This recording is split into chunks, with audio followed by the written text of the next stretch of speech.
Bismillahirrahmanirrahim. Assalamualaikum warahmatullahi wabarakatuh. Waalaikumsalam warahmatullahi wabarakatuh. Alhamdulillah, assalatu wassalamu ala asyrafil anbiya wal mursalin Sayyidina wa maulana Muhammadin wa ala alihi wa ashabihi ajma'in, amma ba'du. Halo sahabat milenial dan pemirsa yang dirahmati Allah dimanapun kalian berada. Bagaimana nih kabarnya? Sehat kan? Alhamdulillah, lafaz syukur selalu membasahi bibir kita untuk selalu memuji kepada Allah Subhanahu wa Ta'ala yang Maha Pengasih lagi Maha Penyayang. Karena rahmatnya kita dapat kembali lagi pada program kesayangan kita, apalagi kalau bukan Khaybar. Semangat dalam syiar episode 3 pada season ketiga kali ini. Salawat serta salam selalu kita haturkan kepada junjungan kita Nabi besar Muhammad Sallallahu Alaihi Wasallam. Allahumma sholli wa sallim wa barik alaihi. Yang merupakan suri tauladan kita yang akan kita nantikan syafaatnya di hari akhir kelak.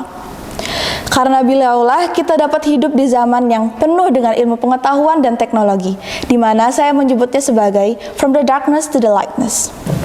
Sahabat milenial, gak kerasa nih kita udah masuk minggu kedua bulan Ramadan. Gimana? Masih semangat kan puasanya? Semangat dong. Harus semangat, gak boleh bolong-bolong dong puasanya. Kalau bolong-bolong, nanti THR-nya bolong-bolong loh. Sahabat milenial dan pemirsa yang dirahmati Allah, pada episode kali ini saya ditemani oleh dai milenial kita yang bersuara emas, Kak Ahmad Furqon dari kelas 10-12 MAN 1 Jembrana. Assalamualaikum Kak Furqon. Waalaikumsalam Kak Kiki. Bagaimana kabarnya? Sehat kan? Alhamdulillah baik. Alhamdulillah. Sahabat milenial, bulan suci Ramadan dan Al-Quran adalah dua hal yang tidak bisa dipisahkan. Di satu sisi, bulan Ramadan adalah bulan yang sangat spesial karena segudang keistimewaannya. Selain itu, terdapat malam di mana turunnya kitab suci Al-Quran sebagai pedoman umat muslim. Pada kesempatan hari ini, Kak Ahmad Furqon akan membahas materi kajian yang sangat menarik, yaitu Al-Quran, apakah cukup dibaca saja atau adakah hal lain di dalamnya? Silahkan Kak Furqon. Baik, terima kasih atas waktu yang telah diberikan. Bismillahirrahmanirrahim. Assalamualaikum warahmatullahi wabarakatuh. Waalaikumsalam warahmatullahi wabarakatuh. Alhamdulillahi rabbil alamin, alladzi 'allama bil qalam, 'allamal insana ma lam ya'lam. Asyhadu an la ilaha illallah wa asyhadu anna Muhammadan abduhu wa rasuluh la nabiyya ba'da. Amma ba'd.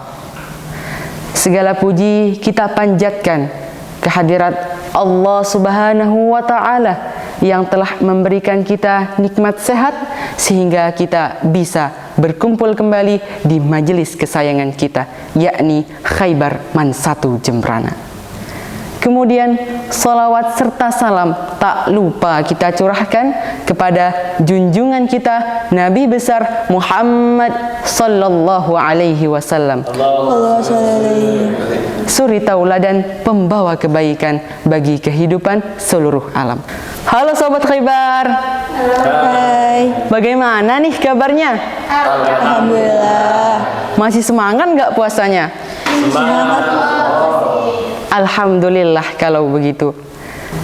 Sahabat Khaybar rahimakumullah, kitab Al-Quran merupakan kumpulan dari kalamullah yang memiliki banyak sekali pesan di dalamnya.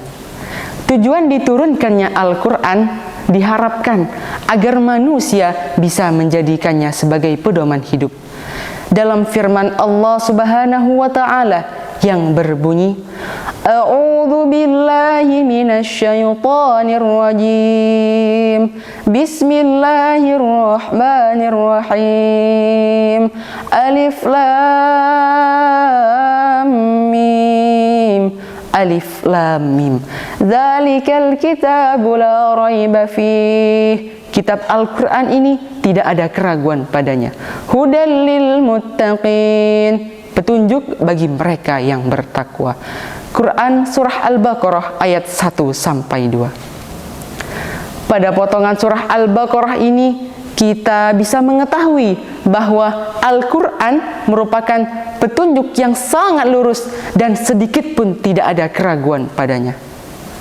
Lantas, setelah kita mengetahui bahwa Al-Quran merupakan petunjuk yang sangat lurus dan sedikit pun tidak ada keraguan, apakah kita hanya membaca Al-Quran tanpa mempelajari artinya, sementara Al-Quran memiliki banyak sekali pegangan hidup di dalamnya?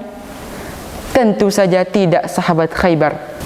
Ketika kita sudah membaca Al-Quran, kita masih mempunyai dua tuntutan, yakni mentadabburi dan mengamalkannya. Sahabat Khaybar yang dirahmati Allah, membaca Al-Quran merupakan salah satu kewajiban bagi umat Islam. Bahkan saat pertama diturunkannya Al-Quran pada malam nuzulul Quran, diawali dengan ayat yang memiliki arti bacalah, yang berbunyi, A'udzu billahi minasyaitonir rajim. Bismillahirrahmanirrahim. Iqra' bismi rabbikal ladzi khalaq. Bacalah dengan menyebut nama Tuhanmu yang telah menciptakan. Khalaqal insana min 'alaq, yang telah menciptakanmu dari segumpal darah. Iqra' wa rabbukal akram. Bacalah dan Tuhanmu lah yang maha mulia. Alladzi 'allama bil qalam, yang mengajar manusia dengan pena. 'Allamal insana ma lam ya'lam, dia telah mengajarkan manusia apa yang tidak diketahuinya. Quran surah Al-Alaq ayat 1 sampai 5. Dari ayat 1 sampai 3 kita bisa mengetahui bahwa untuk mempelajari sesuatu kita harus memulainya dari membaca. Dan dari ayat 4 sampai 5 lagi-lagi Allah Subhanahu wa ta'ala memerintahkan kita untuk membaca Al-Quran supaya kita tidak tersesat di dunia dan agar kita mengetahui apa yang tidak kita ketahui. Membaca Al-Quran juga banyak sekali memiliki keutamaan, antara lain mendapatkan 10 kebaikan dalam satu hurufnya. Terlepas dari itu semua, Al-Quran juga menuntut umat Islam untuk menghatamkannya. Dari Imam Abu Al-Laythi dalam kitabnya Al-Bustan berkata, hendaknya seseorang yang dapat membaca Al-Quran untuk menghatamkan Al-Quran 2 kali dalam 1 tahun jika ia tak mampu untuk menghatamkannya lebih. Sahabat Khaybar yang dirahmati Allah, setelah membaca Al-Quran, kita juga diperintahkan untuk mentadabburi isi Al-Quran. Sebelum lanjut, kita harus tahu terlebih dahulu nih, apa sih definisi dari kata tadabbur? Teman-teman sekalian, ada yang tahu nggak? Belum. Baik. Menurut ahli bahasa, kata tadabbur memiliki 2 makna, yakni memikirkan dan merenungkan. Ayat yang memerintahkan agar manusia mentadabburi isi Al-Quran terdapat dalam surah As-Sad ayat 9. A'udzu billahi minasyaitonir rajim. Bismillahirrahmanirrahim. Kitabun anzalnahu ilaika mubarakun liyadabbaru ayatihi wa liyatadhakkara ulul albab.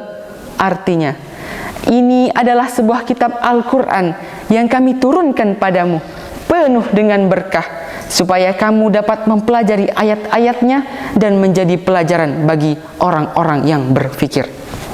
Sahabat milenial yang dirahmati Allah, tinggal satu nih kewajiban kita sebagai umat Islam terhadap Al-Quran setelah membaca dan mentadabburi. Lalu yang satu lagi apa, Kak? Yakni mengamalkannya.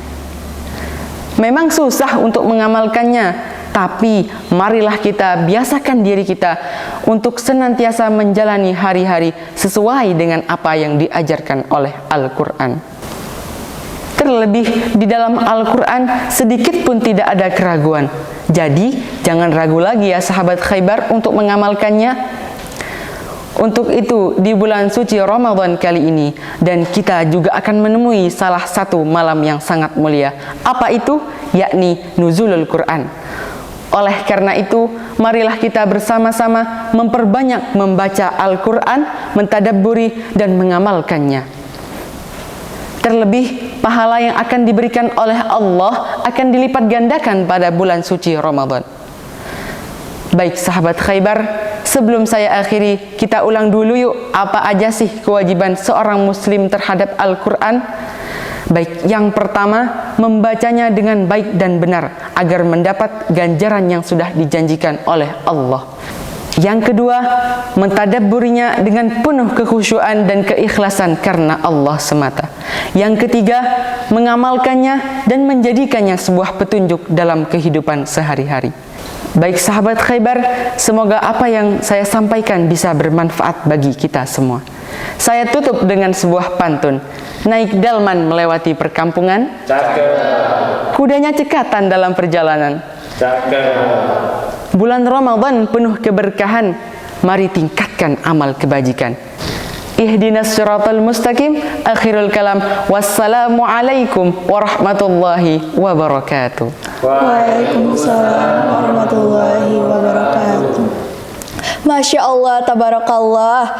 Alhamdulillah, sekarang saya yakin sahabat milenial semua sudah mendapatkan pencerahan kalau Al-Quran tidak hanya cukup dibaca saja, namun juga kita wajib mentadaburinya dan mengamalkan di kehidupan sehari-hari sesuai dengan ajaran Al-Quran. Benar begitu Kak Furqan? Benar sekali. Masya Allah. Oke sahabat milenial, langsung saja nih seperti biasa kami akan membuka sesi tanya jawab. Bagi teman-teman yang ingin bertanya, kami persilahkan dengan menyebut nama. Assalamualaikum warahmatullahi wabarakatuh. Waalaikumsalam warahmatullahi wabarakatuh. Nama saya Miftahul Rizki. Saya ingin bertanya, apa sih hukum membaca Al-Quran tanpa mengetahui maknanya? Mohon penjelasannya Kak Furqan. Gimana nih Kak Furqan, bagaimana hukumnya membaca Al-Quran tanpa mempelajari artinya? Silahkan dijawab Kak. Baik sahabat Khaybar, pertanyaan yang sangat bagus. Hukum membaca Al-Quran tanpa mempelajari artinya adalah mubah atau boleh. Tetapi alangkah baiknya ketika kita sudah membaca Al-Quran, kita juga mentadabburi ayat-ayatnya dan mengamalkannya dalam kehidupan sehari-hari. Walaupun membaca saja kita sudah mendapat pahala. Wallahu a'lamu bishawab. Masya Allah, terima kasih banyak jawabannya Kak Furqan. Sama-sama. Selanjutnya kita buka sesi untuk pertanyaan kedua. Silahkan jika ada yang ingin bertanya. Assalamualaikum warahmatullahi wabarakatuh. Waalaikumsalam warahmatullahi wabarakatuh. Nama saya Nada Fitria Nazarin Salim dari kelas 10-4. Izin bertanya, bagaimana cara mencintai Al-Quran? Mohon penjelasannya Kak Furqan. Nah, bagaimana nih Kak cara agar kita mencintai Al-Quran? Silahkan dijawab. Baik sahabat Khaybar sekalian, sekali lagi pertanyaan yang sangat bagus. Cara supaya timbul di dalam diri kita cinta terhadap Al-Quran banyak sekali caranya. Di antaranya, pertama, mengenal Al-Quran terlebih dahulu. Hal ini disebabkan karena sebuah cinta akan diawali dari mengenal. Seperti kata pepatah, tak kenal maka tak sayang. Yang kedua, selalu dekat dengan Al-Quran dengan cara membacanya. Yang ketiga, menyelesaikan segala problem kehidupan dengan merujuk kepada Al-Quran. Wallahu a'lamu bishawab. Masya Allah, sekali lagi terima kasih banyak Kak Furqan atas materi kajian yang sangat luar biasa hari ini. Sahabat milenial, gak kerasa nih kita udah di penghujung acara. Asik banget gak sih ngobrol dan belajar bareng Kak Furqan? Asik. Semoga kajian hari ini dapat bermanfaat dan diridhoi Allah. Amin, amin ya rabbal alamin. Kami ucapkan terima kasih kepada para pembina dan kru Mustika yang telah membantu menjalankan program Khaybar setiap minggunya. Sampai jumpa di episode Khaybar selanjutnya, tentunya dengan materi dan dai milenial yang gak kalah kece dari hari ini. Jadi, selalu stay tune ya di kanal YouTube Man 1 Jembrana setiap hari Senin jam 5 sore. Jadi, sambil ngabuburit, bisa dong nonton Khaybar, dapat ilmunya, puasanya berkah insya Allah. Semangat puasanya ya sahabat Khaybar. Saya Rizky Cahaya pamit undur diri. Mohon maaf apabila ada kesalahan dan khilaf. Ihdinas siratal mustaqim. Wassalamualaikum warahmatullahi wabarakatuh.